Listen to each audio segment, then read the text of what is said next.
Welcome, everybody, to the Industry Show. I'm your host, Rajiv Satyal, brought to you by Funny Indian Productions in collaboration with Desipreneur Media, and sponsored by Abacus, High Glow, and somebody else. Atlas, right? I always get Atlas and Abacus mixed up. So Atlas and Abacus and High Glow, we're going to give you some shout-outs in a little bit. But I can't wait to get to our third guest, episode 3 in 3 days. How are we going to top this week? This is insane. We had Melanie Chandra, we had Payal Kadakia, who runs ClassPass, and now I'm joined by Hasan Minhaj at The Daily Show. What's up? What's up, man? How you doing, man? No, man, you didn't introduce me by my right title, former roommate. Former roommate of Rajiv Satyal. This is going to be sort of a an Al Gore, Tommy Lee Jones kind of thing. Yeah, I think they were roommates back in the day. Were they? Yeah. I think it's those two. What a random combo. What a random combo. That is so random. This isn't nearly as random. This is Indians who lived in LA who are both comedians. Yeah. One who's way more successful than the other. No, man. No way. By the way, all the things you were mentioning up top, they sounded like fake companies. Yeah. ClassPass. Yeah, no, like before, where you were like, "This is brought to you by Indus Valley Productions, High Glow." Yeah. It's all made up. Yeah, GeoGlobe Productions. Yeah, I'm just going through the dictionary. Yeah, Aardvark. Yeah, I was like, what are these companies? Then we somehow skipped to the H's. I can't believe anybody that's watching on this episode. Don't just go watch episode 2. That's just ridiculous. Because we were riffing about how successful Pyle is. Yeah. She runs ClassPass, which is something that my wife signed up for like a free trial for, and I'm like, oh, you interview the person that owns that. Yeah. That's our age. And here we are sitting on And a couch. Rajiv knows that person. Yeah, and knows this entire floors, employees, forms, healthcare. Don't fire me. I don't want a pink slip. Oh, she's the one that's executing all of that. Hundreds of people, glass things, people getting carpal tunnel on yoga balls. She runs all of that, changing the course of people's lives. Yeah. And here we are. Yeah. Under fluorescent lights. Yeah. Way to rock. How do you write jokes? What? Yeah. Who cares? Like, you're speaking to real titans of industry. But I think you just revealed it. Your truth is your jokes. That's it. You're just stating facts. I guess. That's it. It's just hilarious. And we used to blaze it up in the apartment all the time. You would just come in and you would just give your take on something. And to me, I just go, that needs to be your stand-up. And now it is. Kind of. And now it's the stuff about which you feel very it's still trying to get there. Yeah, but sure. Yeah, well, it's gotten you to the Daily Show, so that's definitely good. Congratulations on that. Thanks, man. That's amazing, and congratulations on the one-man show. Thanks, man. Yeah, we just wrapped that up. We did like two and a half months here in New York at the Cherry Lane Theater, and we finished that. Now we're going on tour. And this is off Broadway. Off Broadway, right? yeah. And so describe off Broadway to people who don't, because to people it sounds off Broadway as so you didn't quite make it to Broadway, which I know that's not true. So, but tell me a little bit more about off Broadway venues are kind of like if you are like full Broadway houses or shows that are Book of Mormon, Wicked, The Lion King. musical. They're gonna do 20 some odd shows. Right. You can see them at 2:00 on Tuesday. Right. Off-Broadway shows you're doing less shows. Yeah. The venues are a little bit more intimate, and your show is less successful. So if Pyle ClassPass is Broadway, then you're off Broadway. Oh, the theme you're off. Yeah. That's legit, dude. No, but it was actually the Cherry Lane Theater is a historic theater. Really, really like great shows have come through there. I was lucky enough, and like Colin Quinn was running his one-man show. So when he did not History of the World, what was it called? Long Story Short. Long Story Short. Yeah. He did that at a different theater. I think Bleecker Street. That's where Mike Birbiglia did. And Mike Birbiglia has done stuff there. So it's like, in addition to that, also like really great plays and stuff have come out of there. It's kind of like the equivalent of like the Public Theater in New York. Stuff will start at the Public, and then it will go to Broadway. So if you get a chance to see a play or a show at the Public, it's like, oh, you got to see. You saw the real deal. The real thing, and like it's first meant. iteration. Yeah. Right. Yeah. And now you're taking it out on the road. Now we're taking it on the road. Yeah. So describe colleges. Is it theaters? So performing arts centers. We're doing performing arts centers and sort of like universities, basically places with like proper theater setups, because there's like lighting changes, there's like audio visual stuff. So it's like a full it's like a full experience that you can't necessarily get in a comedy club. Right. Yeah. No, for sure. And is that why you did it? So, I mean, I did a one-man show. In fact, you were the impetus behind Oh, the I one-man told show. you, yeah. I was like, do it. You got to do Do this. it. And I did it. I loved it. It was life-changing. I mean, I got married because of it. Dude, it's crazy. That's about as big as it gets. That's crazy. And we both got married last year. Yes, we which did. is insane. Last year was a big year. Huge year. It was personally and professionally. Yeah. And then, but your one-man show is just next level. I mean, both my brothers saw it independently. Are you serious? Yeah, separately. They What? went to go see it. Yeah. That's crazy. I know And they loved Rakesh it. went. Yeah. But Hasan went too. They loved it. They both like They it. both really liked it a lot. Dude, Rakesh is like, that's a tough... He's a tough crowd. Yeah. I have a question here I'm going to ask about whose approval you seek, and for me, it's him. If he goes, wow, that was really good, I go, okay, then it was really good. Then everybody else could say it sucked. Yeah. I go, no, but Rakesh said Because he's got really, really great he's taste. got chops, man. Yeah. I mean, he grew up on this stuff. He's gay. That's a lot of it. Yeah. That's pretty much it. Right. They're tastemakers. They're tastemakers. Yeah. There's no doubt A lot about of my gay friends are just tastemakers. it. That's true. So let's start with the beginning. Sure. Where were you born? I was born in Davis, California. Okay, which is outside of, Sacramento. and you're a fan of the... Sacramento Kings, unfortunately. Unfortunately. It's painful, man. It's been for a while. Yeah, it's been painful for a really, really long time. But you're going down with the ship. That's... I take pride in that. Like, when Yeah. you're from a small market, it actually gives you something to, like... Right. Like, when someone's like, I'm a Yankees fan, I'm like... Oh, you and, you know... I'm like, okay, who great. isn't? Good for you. So it's the guy in Uganda. Yeah. Rock the... Yeah, I'm a hat. Lakers fan. Oh, sure. Yeah. Right. Fine. Fewer and fewer of those now, though. They've moved over to the Clippers. Yeah. That's just... There's also, like, a narrative behind, like, repping sort of a small city. And I love that I'm narrative. Cincinnati, so Yeah. I mean, I'm a Reds fan. So Yeah, so when people are like, when you're like, oh, I'm from Cincinnati, Yeah. it's middle America, but it's also the city that a lot of times people don't think about. Like, oh, Chicago, oh, Right. like Totally, yeah. They don't St. Louis or St. something Louis, like yeah. that. But no, it's just, oh, that's right, yeah, the Reds. First team, whatever. Yeah. I dumped the Bengals last year, but that's a different story for a different day.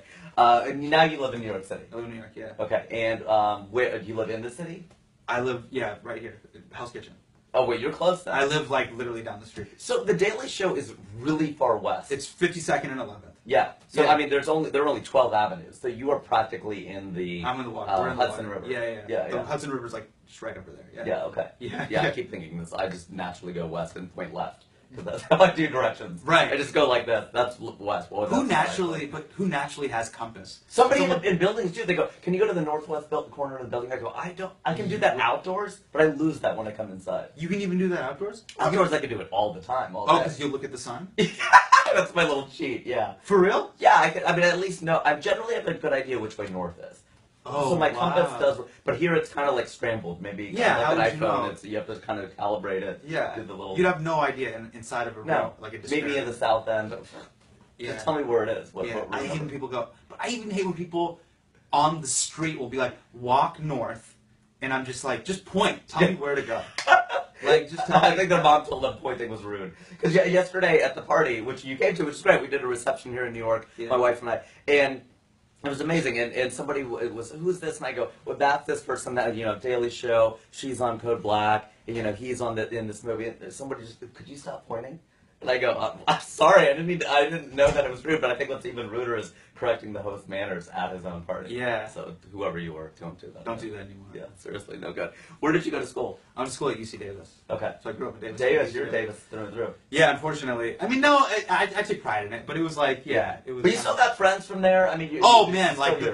the crew that I grew up with, like we're like friends for life. Yeah. We're like brothers. Yeah. That's dope. Because I mean, I've known them since we were kids, and then we went to college together. So it's like we saw each other through elementary school, middle school, high school, and then college, which are like, there's a lot of formative memories. There's Yeah. so many like firsts. There's Yeah. so many like tumbles and things to make fun For of. sure. Yeah. And you remember them when? Yeah. And then like when people get married, there's just like so many like walls and secrets, and like Right. you can't say that to me. You can't say that to you. Yeah.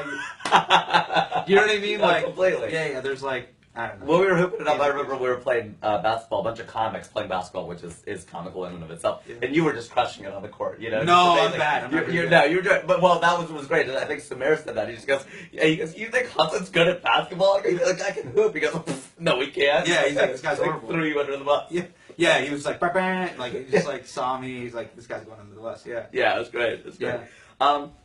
Let's talk about that though. A lot of your friends, I mean, you have a diverse circle of friends now, but back then, a lot of brown dudes, right? Yeah, a lot of like. So I grew up like in I'm Indian and Muslim, and I knew a lot of those guys like through like Sunday school and stuff like that. And then when you grow up in an immigrant community, a lot of times when a new family will move to the area, you'll meet them at like family parties. Right. So I met like my really close friends.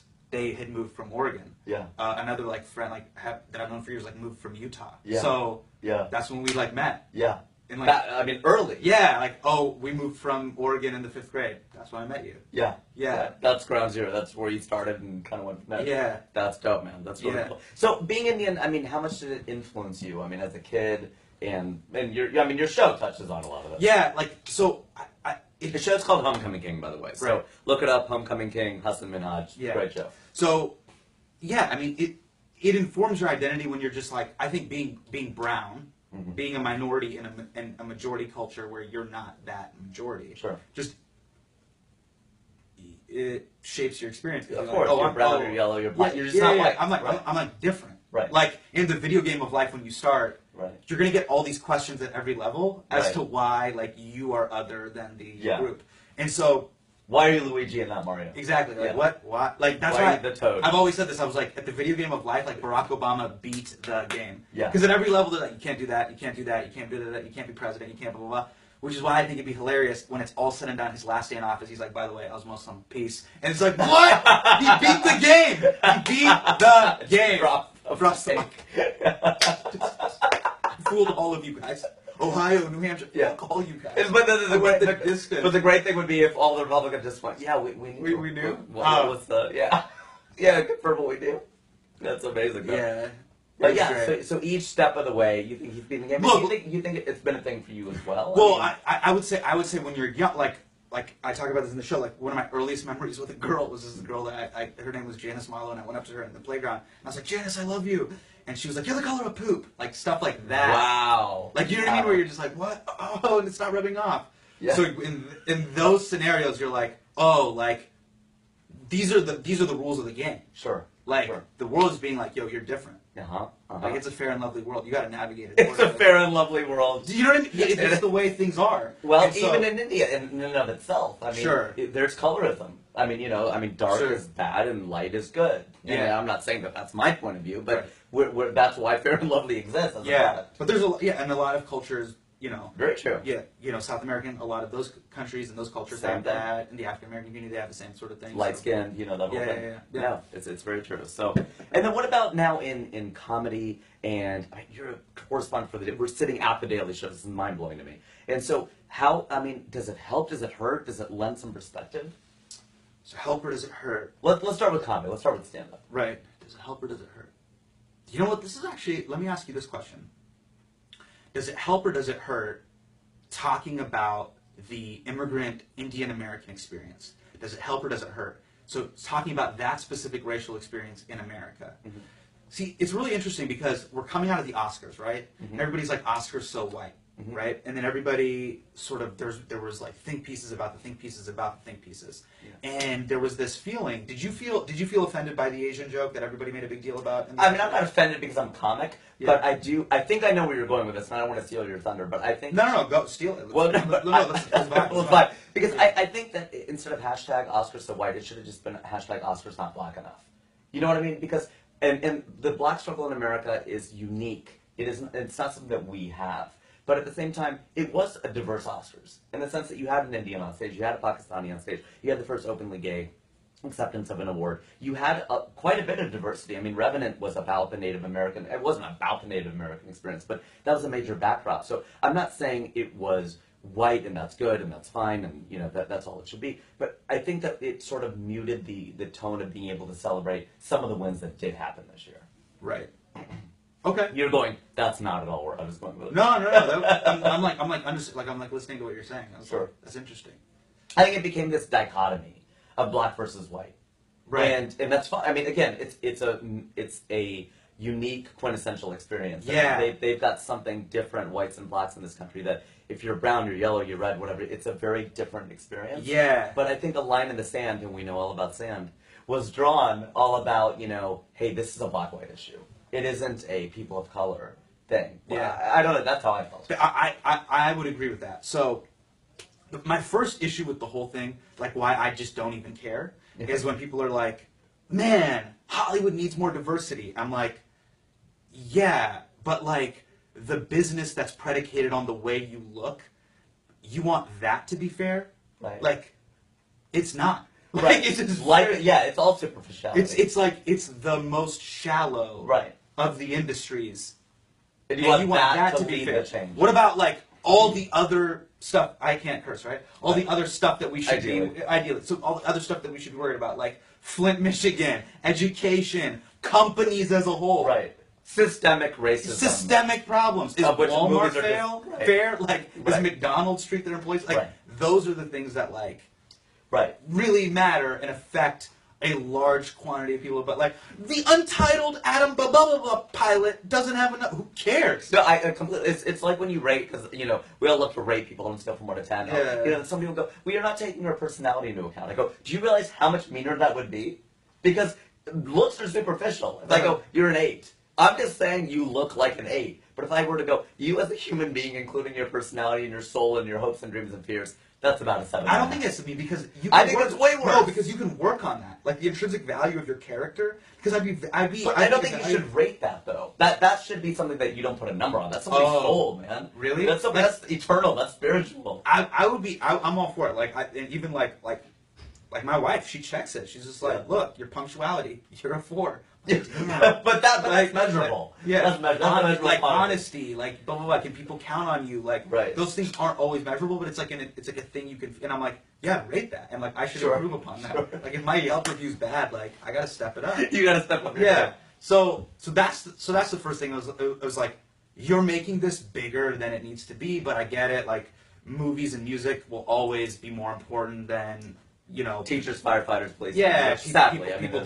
drinking dirty water. Like I'm like, this is like a real. Which is why I thought the blackout event that Ryan Coogler and all those guys did in Flint, Michigan. So it was like Ryan Coogler, Ava DuVernay, like Janelle Monáe, all these like great black artists were like, yeah, like I don't care about a gold trophy. Like I'm gonna go take the heavy hitters of Hollywood and we're gonna do this event for people. Because if the Oscars was all about telling stories, like let's tell the stories of people that aren't being heard, which is like Flint. 100%. I thought it was so dope. Like, bigger fish. They actually put their money where their mouth. Like they really cared about it. They weren't just like, I need to call my publicist to get a suit to be on Getty Images. They were like, no, we're going here and we're shaping the narrative. So like, mad props to them. Yeah, that's the first thing. Second thing that I think is like really interesting and where I was like, this is something that I'm currently sort of thinking about and working on is the race debate. What I've noticed, if you were to come to a hypothetical table, you're right, it is a black and white debate in this country because I think it's predicated upon the idea that African Americans were brought to this country as immigrants of force. They were not immigrants of choice. Sure. And the fact that they were forced to be here and had to go through centuries of oppression, that is like embedded in the fabric of America. You cannot compare anyone else's experience to that experience. Yeah, there's no Native Americans probably. Oh, Native Americans. Yeah, in terms of pain. Oh, in terms straight of up getting murdered. They were immigrants of force, right? Yeah, They were forced out. Yeah. And that kind of thing. But you're right. I mean, we cannot compare our struggle to that. And I actually get kind of offended when there are comedians or actors, there are activists who will try to make that comparison, and you get into the difficult business of comparing pain, and that's a game that nobody really wins. But you kind of go, really? I mean, so somebody said you're the color of poop, which hurt like hell. Sure. Do you think that hurt like 50 lives? Oh, boo-hoo. I mean, seriously, in the grand scheme of things, I'm sorry. I mean, your pain is yours and it's real and it's a thing, but yeah, I mean, I think we're on the same page in the sense that you can't compare that to 400 years of oppression. Right. And so when you're writing these think pieces, right, there's also this undercurrent of like, hey, we're here too. And I believe that. We are here too. But at the same time, we're immigrants of choice. So there is this like weird undercurrent of like, when we try to like speak up, it's like, if you don't like it, you can go back. Go back. Yeah. We never wanted you here anyways. Yeah. No, for real. Like, you're Amina who came over here to get their like PhD or doctorate. Right. And if we make fun of your accent, go back where no one makes fun of your accent. Like, no one asked you to be here.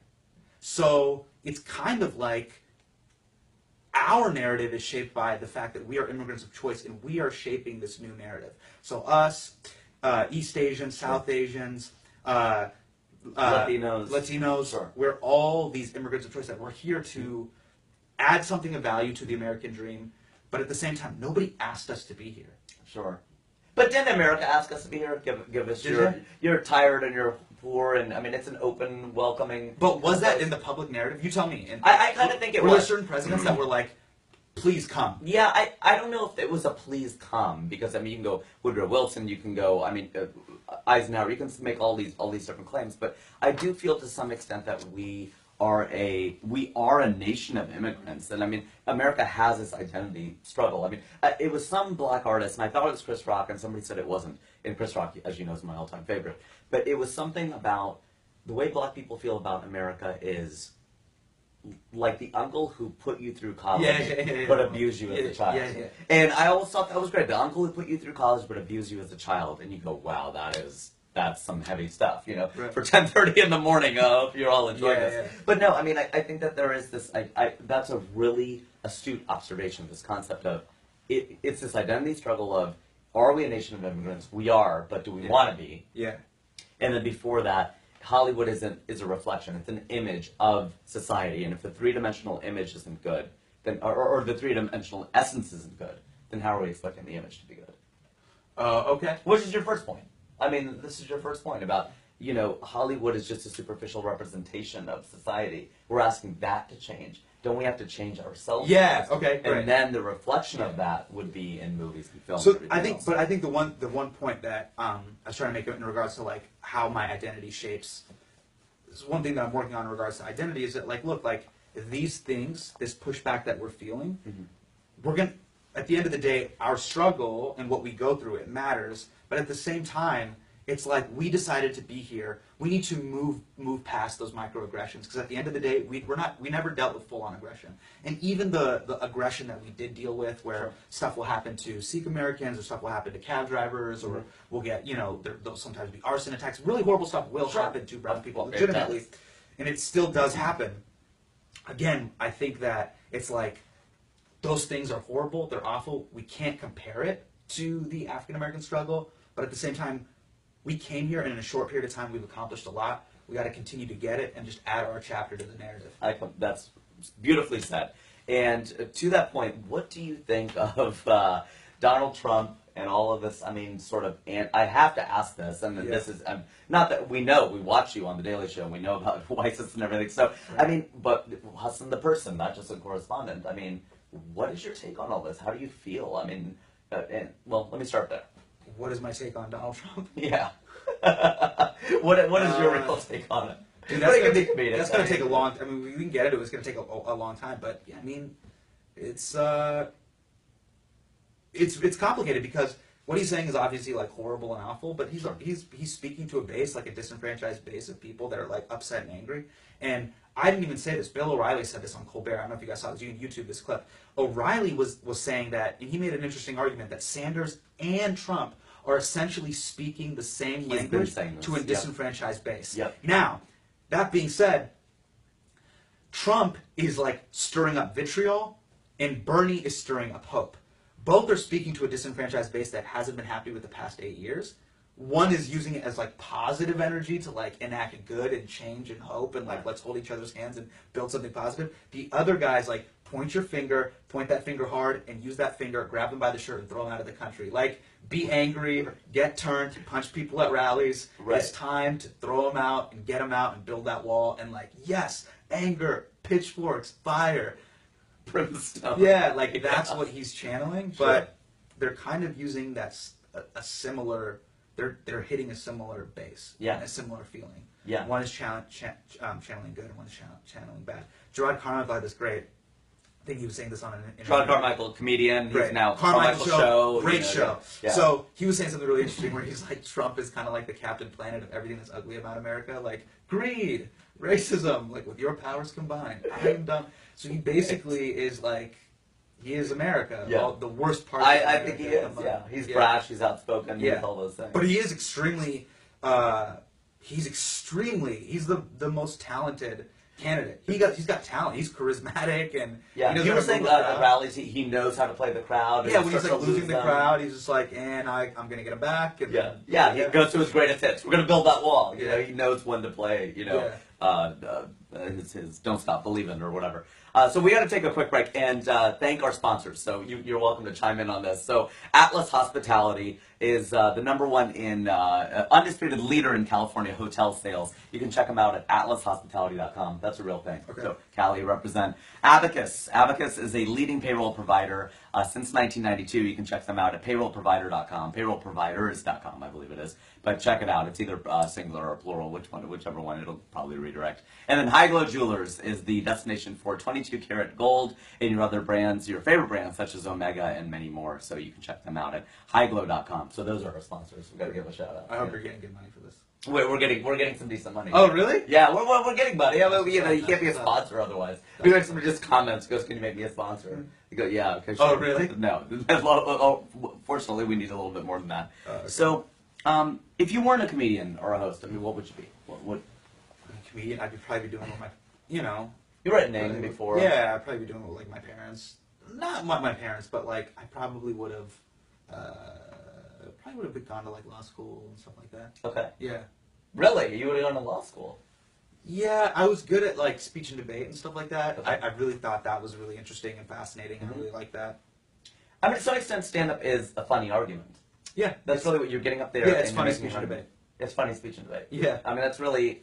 I kind of feel sometimes you stand up there and the question you're answering. It can be in different comics come at this in different ways, but tell me about yourself, or it's what pisses you off. And somebody just grabs the mic and goes, and I'm just going to make a point. Yeah, or I think I would have probably done, I really, really, really like sports and broadcast journalism, like something like that. Mm-hmm. Because I love the narrative of sports. Mm-hmm. Like, the story behind sports is really, really fascinating and interesting to me. Like, I love 30 for 30s. I think 30 for 30s are some of the most interesting. Yeah. It's the best stuff on television. Yeah. Have you watched a lot of 30 for 30s? I've watched a few of them. I think Vice is the best thing on television. Oh, is Vice better? Vice is different from 30. I mean, the 30, it's sports versus, Vice it's a lot of things, but it's mostly politics, and they go to the worst parts of the world, and it should come with a bottle of whiskey and a handgun and blow your head off when you watch each episode. Because it's so depressing. Oh, it's just so depressing. But you kind of think, okay, the world's good. Vice on HBO. That specific part. So it's 30 minutes of what, investigative journalism? Yeah, it's 15 and 15.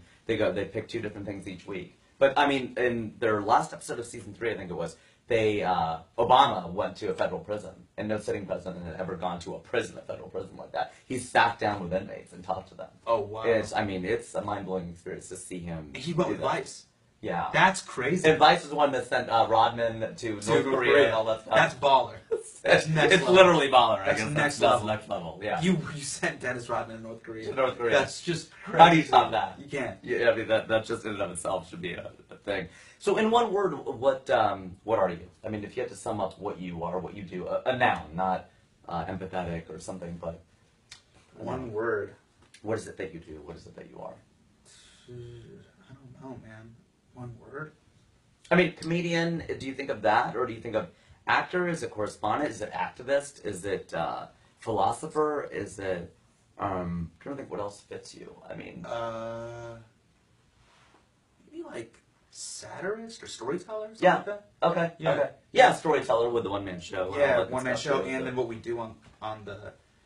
Specifically the Daily Show with like field pieces that tells a story through a field investigative piece. Sure. So I think storytelling makes sense because you just said you love the narrative of sports and all it's that the best. Stuff, It's all about the narrative, which is why there's another series I love called 24/7, which is boxing. Yeah. And it's like how like I think people really fell in love with Floyd Mayweather. Sure. Like his story and how he came up, and it's the best. It's like the best. Do you have a motto or a slogan, a North Star sort of mission statement, or something you live by, or a quote, or?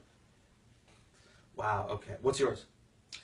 My guiding principle is really just to be the best comedian I can be. So it's very simple, and my vision is a world improved through laughter.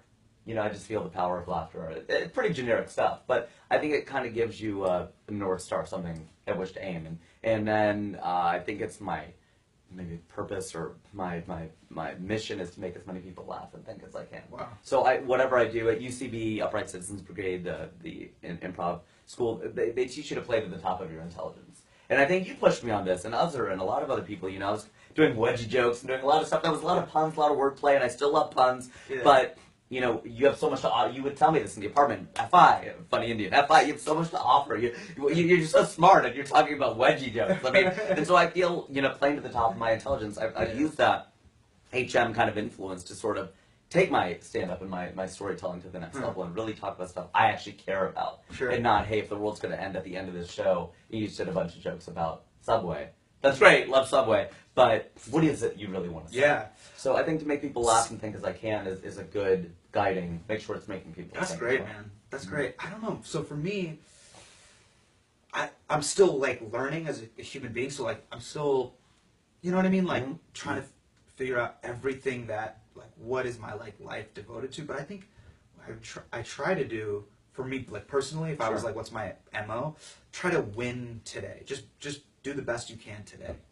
Like, just win today. That's awesome. Be the best you can today. Like,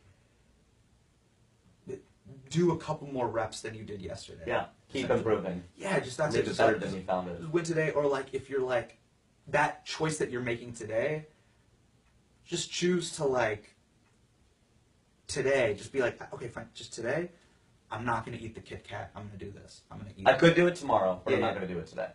No. What I mean is like, you know, when every day you're presented with like two options, where Sure, you're just sure. like, all right, like there's a great movie on TNT right now, Right.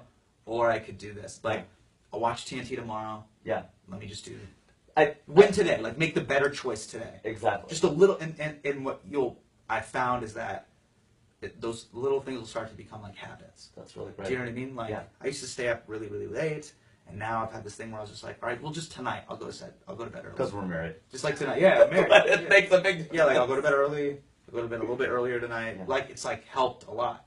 Little things like that. I think, you know, I learned that when I was in a fight with somebody, as you, per usual, just Sure. it's not a day of Yeah, my yeah. life, that I'm not, and I realized, somebody said something to me about, or I read it, where it was, whatever you want to say to this person, if it's going to be something negative, you can say it tomorrow.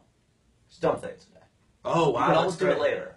That's great. Because A when negative you said it. Right. So whatever you were going to say, whatever negative thing, so eat the Kit Kat, watch TNT, whatever it is, just don't do it today. You can always do it tomorrow, but you can't undo it. So if I tell this person off, you can't tell the person on, right? You already did it. But you're still sitting at the power before the decision. You go, all right, I just won't do it today. You can do it. Yeah. I'm not saying you can't do it, Yeah. but just don't do it Yeah. today. So I like this idea of just win today. Just get it today. Just, yeah, and like, whatever it is, those things you had on the list of things to do today, like, even like little things, like sometimes, I'll be honest, like I would go to bed, sometimes I'm like, I don't want to brush my teeth, I'm just going, like, Right. like, just brush it today. Just Right. brush them today. Right. Do you know what I mean? No, I love that. That's a very personal, specific. It's a very like example. specific thing, Mhm. but like, those little nuggets kind of, They add up. they add up. You Yeah. know? You No, know? I do this thing called the Year of the Hustle, where it's, I think, literally about 20 things a day, and I haven't missed a day. Wow. In about a year and a half or something crazy. That's dope, man. It's insane. Well, we can talk more about it, but it's really this idea of, I took my New Year's resolutions, and I all said, okay, because we all do this. On December 31st, I'm going to wake up tomorrow, I'm going to be a new man. I'm going to do everything different. I'm going to work out more. I'm going to track my finances more. I'm going to do all this. I go, let me just take my 12 New Year's resolutions, and I'll space them out over each month. So I'll start meditating in January, do that for 31 days. Then I'll add yoga in February. Whoa. And then it's that plus that. Yeah. And then it's another thing, then it's another thing. Was that a game changer? It's changed my entire life. Dude, that's freaking tight. I'm so glad, because everybody else kind of tunes out and goes, yeah, that's kind of nice. I'm glad you would appreciate that. That's so dope. Okay, I'm Like glad. that it legitimately like worked. It legitimately works. Yeah. And then why are people brushing it off? I don't know. I kind of think it's this big Oh, deal. is it because people think it's gimmicky where you're like, January is Yeah. floss month. Right. February. And they kind of, is- yeah, I've heard this before. whatever. But yeah, but it works, and I'm a changed person, and I got married, and my career's better. Yeah, but it worked for you. Yeah. I'm not That's weird. interested in that. I think the January the fact that it has to be January 1st, that's whack. Yeah, it is. Because there's way more March 17th Yeah. and June 11th Yeah. and August, just the doldrums Sure. of the season that is the Totally. year that Totally. are like way more. Totally. Because people always go, Meaningful, powerful. if you can make it in New York, you can make it anywhere. I go, there's one New York. This is a country of 1,000 Dayton, Ohio's. You can make it in Dayton, Ohio. You take your regular one-man show to Cincinnati, Ohio. You kill there, which you will. Uh-huh. You can do it around the country. Really? New York's it's an island. It's its own thing. It's literally an island. He goes, yeah, I feel Yeah. New York has its own taste. I mean, I know what they mean. No, but it's the top. but the analogy is like if you can play in the NBA, Of course, you can play in the NBA. you play anywhere. But I kind of think that taste-wise, that's a little bit that gets dangerous because yeah, but that's played in New York. But they laugh to New York. Go, yeah, but New York's edgier, it's cooler, it's hipper. I don't know. We have this one New York. Right. And I mean, it's the capital of the world, but I think there's something to that. So speaking of winning today, so we're at the Daily Show. We're here. What is a day like? I mean, today's Friday. You were saying it's a little bit different. Yeah. But walk me through what it's like being a correspondent for the Daily Show. Yeah. So it's basically we have two jobs. So one is we will write for stuff that will happen in the studio. So when we basically do like chats where Trevor, John be like reporting live from Baghdad. It's Rob Riggle, like that's in the studio. They're actually not in Baghdad. Yeah, you just blew it for me. It's a green screen. It really broke the fourth wall so there's there. that you write for and you pitch ideas and you do all that stuff for. And then the second thing that you do, which is a bigger chunk of your time in your job, is you do these field reports. Sure. Which is like you go out into the field and you tell a specific story. You do in comedic investigative journalism. Okay. So that's pretty much what it is. And what we do on the show, basically, every day it's a race to 6 o'clock. We tape at 6 o'clock every day. We have to do a new show every day. And I think it's a great, what's been really cool for me, it's like, it's a great analogy and lesson for life. You build the sandcastle, and whether it went great or whether it didn't, the water washes it away, and you do it all over again Tuesday, Wednesday, Thursday. Whether you don't live and die by any specific episode. Any certain. Yeah, you can't take pride in that. And it's John said it really, really well. I think it was on the Howard Stern show where he was like, you can't go back and watch an episode of Tuesday, March 5th, 2005 of The Daily Show. Nobody's interested in that. It's bread. It like ages so fast. It's ephemeral. Yeah, it has a shelf life of like a week, maybe 2 weeks, a couple months, maybe if it's like a really great piece. Sure. That's it. He's like, you can go back and watch an episode of Seinfeld today. It's great. That's the difference between like bread and wine. Bread is really, but what's great is, what we do on the show is so satiating in the moment. Yeah. It's so now. Ben Carson will be irrelevant in 6 months. No one will care about Ben Carson. Maybe 6 days. But like he'll be irrelevant. And he'll rest on the 7th. Yeah. Right. Like he'll be irrelevant, right? Right. But, but what's good about that is that it's taught me to like, even if it's something that I'm making that's long term, sure, just build a little sandcastle today. Try it, and just keep shaping it. And if it didn't go well today, all right, just do it again tomorrow. I think they say at SNL down the street, they say, we're not ready, it's just time. Yeah. Right? It's 11:30, it's Saturday night, live from New York, let's go. That's it. And you learn this in improv class too. Life is improvised.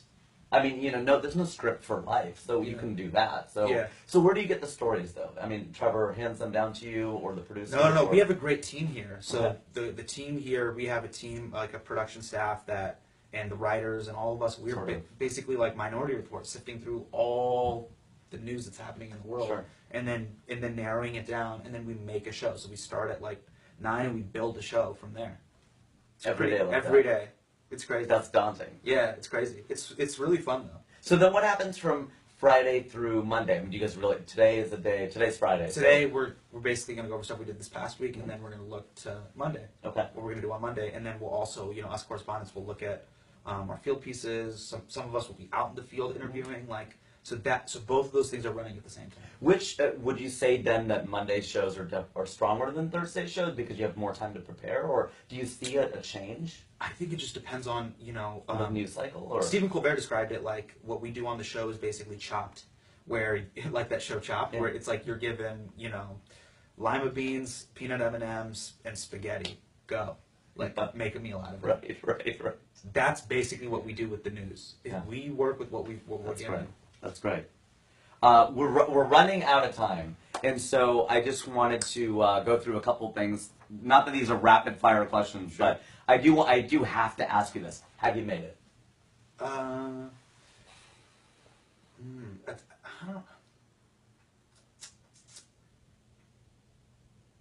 Rapid fire. Yeah. No. It's definitely working on the show is a dream come true. Sure.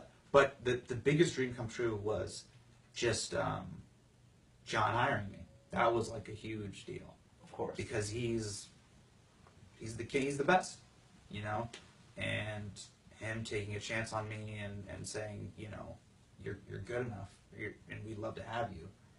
That's a life-changing thing. Yeah. To be like, all right, wow, Yeah. okay. Okay. You're in the big leagues. Yeah, that was just I don't know. That had to be a major inflection point. Yeah. Probably the biggest of your career, I would imagine. Yes. Of being able Hands to down. say that was something that becoming a Daily Show correspondent. What's next? What's the next thing for Hasan Minhaj? Man, right now it's just being the best Winning today. possible. Yeah. That's crazy. It's so fun. We've talked about this, right? Yeah. As soon as the Boston Celtics win the championship and they're holding... So they're Peyton, are you retiring? Yeah. They're hoisting the trophy. Yeah. And they'll be like, and we wonder if they can do it again next year. Yeah, you go, they're gosh. hoisting the trophy. The champagne isn't even out It's yet. not even... Martina Navratilova, the tennis player, said, and I love this quote, it was, the moment of victory is much too short to live for that and nothing else. Yeah. And I love that. I just thought, well, that is so good. Yeah. You know, the moment of victory is too short to live for just that and nothing else. Like, I love it here. When people are like, what do you want to do next? What's better? Yeah, where are you going to go from here? There's a lot, I mean, there's a lot of different places you can go. Sure. But I'm like, I'm so loving this. And we're in the election. Yeah. Like, this is the Olympics. yeah, This it's is the it. best. When you get an idea and you have inspiration, I mean, you know, Jay-Z says, you're a big Jay fan, I feel it in my hand was forced, quoting. But do you feel inspiration in a certain part of your body? Does it come to you? Does it hit you? Yeah. I've definitely felt it where like, oh, we're in a zone right now. Yeah. Like things are clicking. Like, Right. And I felt it on stage before. Sure. Where you like there's certain shows, certain nights where you're just in that zone. You just do everything you can. I think as artists and creatives, we do everything we can to get into that zone. Absolutely. Whatever it is, if it's like drinking coffee before, if it's getting up at a certain time, Sure. we just do what we got to do to break that sort of To get in it. to get that comedic sweat going, and to be like, we're in the Sure. zone, we're in We're in Yeah. it. Yo, man, we really cannot thank you enough for taking the time. Oh, man, I know it's thank you. super busy and totally crazy that you would take the time here at The Daily Show and walk us through a day, do all the things, and cover and drop some advice, drop some knowledge. This is pretty much like hanging out at the apartment. This is it. We just have a fun. That's it, really. Yeah. It's I mean, we probably would have ended up going on like a 20-minute tangent about one specific thing. about Donald Trump. We would have done it. We would have done the whole thing, or we would have done like 30 minutes on like, how good is Vice? Let's watch Vice. And then we watch clips. Then we watch some YouTube stuff, go down like a little YouTube rabbit hole. He'd show me some videos. I'd show him some videos. Watching YouTube clips. I don't know what it is. I think, Women rights are human rights. I think it's just a guy. I think it's a guy What do you thing think? because my wife hates it when I watch dumb YouTube videos and I share them with other people. Other people, yeah. Does Harsha like? She humors me. Oh, but really? it's her, but They're it's like, humor. they're like, this is so yeah. dumb. I think that she would rather be doing I something think it's else. a guy thing. Why don't we watch an episode of something? Or now let's just watch this fat woman falling down a hole. I can't. Yeah, to me, 13 seconds, black and white, security camera, woman falling down a hole. Funniest thing I've ever seen. And I've gotten comments on my website, people going, I thought you were highbrow. I thought you were intelligent. I cannot believe that you think this is funny. What are you fat shaming? What are you doing? This? I go, dude, just put all the politics aside. Watch this person disappear down a trapdoor and tell me that was hilarious, okay? Thank you for joining. We're not going to top that laugh. Thank you for joining us on episode 3 of the Industry Show. Even Nitin is laughing. We get the producer to laugh. That's a good thing. Really want to thank our sponsors, Atlas and High Glow and Abacus. These are real companies, so please check them out. You can go online and do that. And really want to thank our guests from all week, Melanie Chandra, episode 1, Pyle Kadakia, Class Pass, episode 2. Go back and watch those 2 episodes. Watch those 2 episodes, but I'm telling you, with a bang here, episode 3 of the Industry Show. I don't know how we're ever going to top this week, but look him up, HasanMinhaj.com, Google him. The guy is hilarious, as you just saw. And I just want to say thank you for joining us on the Industry Show. My name is Rajiv. I've been your host, Rajiv, and I still am. Cool.